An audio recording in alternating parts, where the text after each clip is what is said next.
Okay, this is February 1st, 2014, and we have just had the Amistad Conference.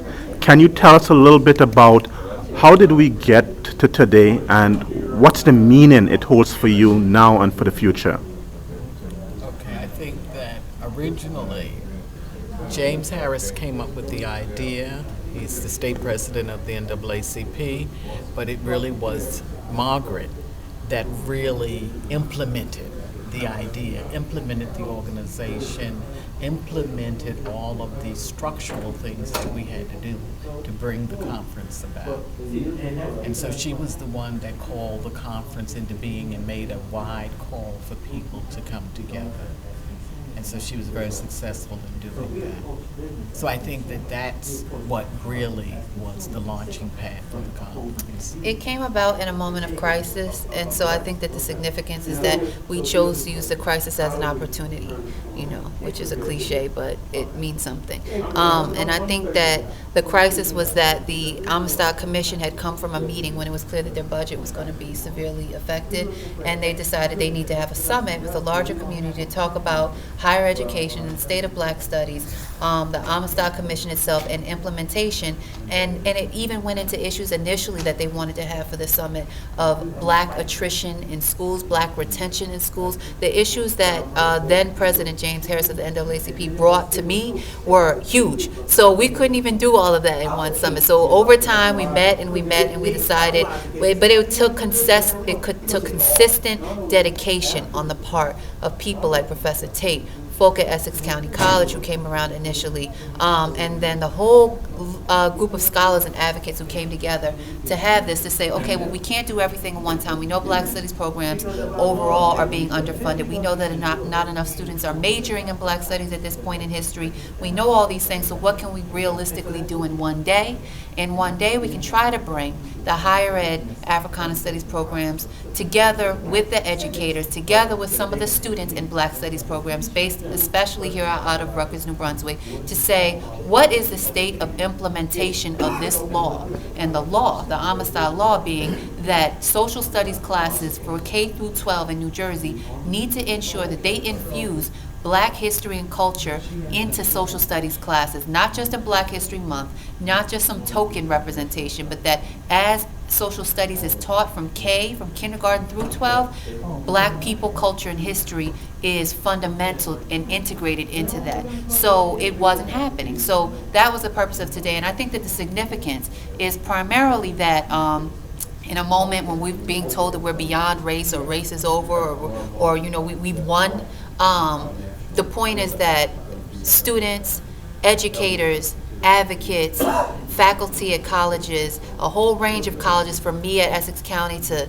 the highest institutions in the state, Rutgers, even Princeton showed interest. We're here together to say that in this moment of crisis, we're going to take the opportunity to work together to not only ensure that the Amistad legislation remains intact, but that we will in fact push forward and advocate even more heavily that black history and culture become central to curriculum for young people in the state of New Jersey in every area, not just social studies. I think on a larger, also, we shouldn't lose sight of the larger political landscape, because the reason why the Amistad Commission is having some of the difficulties that it has is that the politics of survival, the politics of oppression are in play. And so what has currently and always have happened is that black people have been underfunded through these state agencies. And that's been in time immemorial. And so the larger question we need to look at is New Jersey, how does it relate to its minorities in this state, and then how do we affect political change and what political strategies we're going to employ to see that the Amistad Commission survives. Wonderful. Now, very quickly, what happens the day after this historic conference? Well, I think probably Margaret can answer more than I can.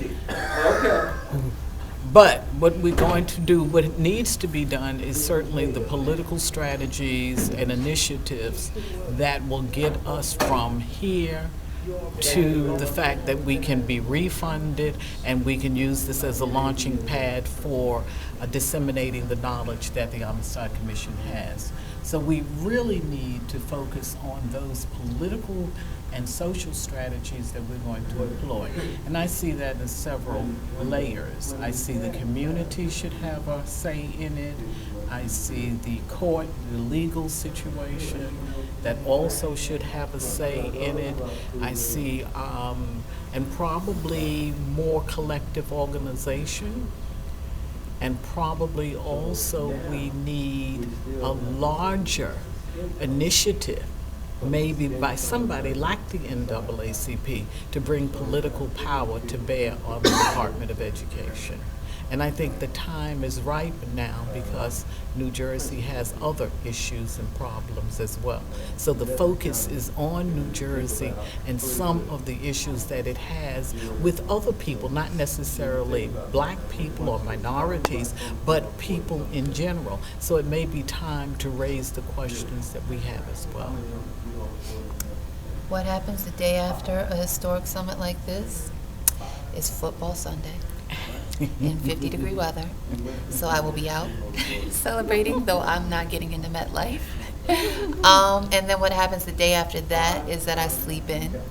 But then when I wake up, we're all emailing or calling Christopher Cerf because he's meeting with the executive director of the commission this week, and essentially to inform her that the website will be shut down and that there's not much that we can do about it. So Monday, we're all agreeing to make phone calls and emails to the Commissioner of Education in the state of New Jersey. So that's what happens Monday. Sunday is Super Bowl. What happens 2 weeks from now is that there's a Black Studies Conference at Stockton.